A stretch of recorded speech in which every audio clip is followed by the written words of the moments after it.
Hello friends, మహారాష్ట్రలో పూణే పట్టణంలో ఉన్న మోస్ట్ హాంటెడ్ కోట గురించి తెలుసా? తెలియకుంటే ఈరోజు తెలుసుకుందాం రండి. పూణే అనగానే టెక్నాలజీ మరియు సాంకేతిక రంగంలో దూసుకుపోతున్న పట్టణం మాత్రమే కాదు, దాన్ని మించి ఎన్నో భయానక కథలని కూడా దాచుకుంది. అలాంటి కథలలో ప్రముఖంగా వినిపించేదే ఈ కథ.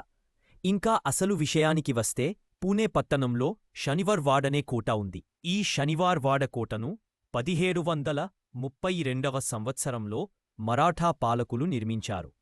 ఈ కోటని పరిపాలిస్తున్న రాజు ఆకస్మిక మరణంతో అతని కుమారుడవైన నారాయణరావుని పట్టాభిషిక్తుడిని చేశారు. కాని నారాయణరావు చాలా చిన్నవాడు. ఇతను చిన్నవాడవతం రాజ్యపాలనని అతని మామైనటువంటి రఘునాథరావు చూసుకునేవాడు. రఘునాథరావు భార్య ఆనందిబాయి.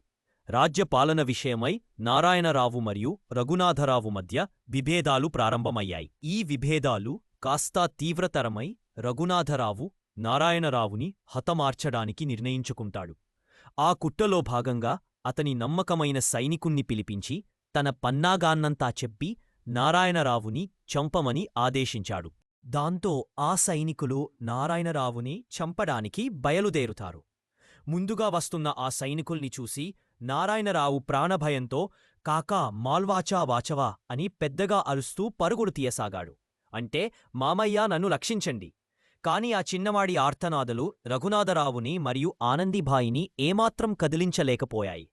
చివరికి ఆ చిన్నరాజు నారాయణరావు ఆ సైనికుల చేతుల్లో హత్యచేయబడ్డాడు. నమ్మక ద్రోహం వల్ల లేక ఘోరంగా హత్యచేయబడడం వల్లనేమో గాని నారాయణరావు ఆత్మగా మరి ఆ కోటలోనే తిరుగుతున్నానని నమ్మకం. ఆ నమ్మకానికి సాక్ష్యాలుగా ఆ రోజు నుండి ప్రతి పౌర్ణమి రాత్రి ఈ కోటలో ఆ చిన్నరాజు కేకలు వినిపిస్తాని చెబుతారు. కాకా మాల్వాచా వాచవా అనే అరుపులు ఇంకా గోడల్లో మారుమ్రోగుతాయట. స్థానికుల కథనం ప్రకారం రాత్రి కోటలో అడుగుపెట్టినవారు ఆ కేకలు విని భయంతో పిచ్చివాళ్లై బయటకు పరుగెత్తేవారని, కొందరైతే తిరిగి కనిపించలేదని కూడా గుసగుసలు ఉన్నాయి. ప్రజా భయాందోళన దృష్ట్యా ప్రభుత్వం ఈ కోటలో రాత్రి ప్రవేశాన్ని నిషేధించింది. పగటిపూట పర్యాటకులు చూడవచ్చు, కాని సూర్యాస్తమయం తరువాత ఎవరూ ఉండలేరు.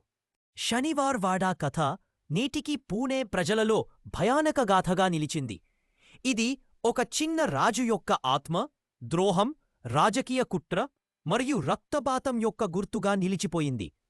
చూసారుగా ఫ్రెండ్స్, అధికార దాహన్ రక్త సంబంధాన్ని కూడా మరిచిపోతుందనడానికి ఈ కథ ఒక సాక్ష్యం.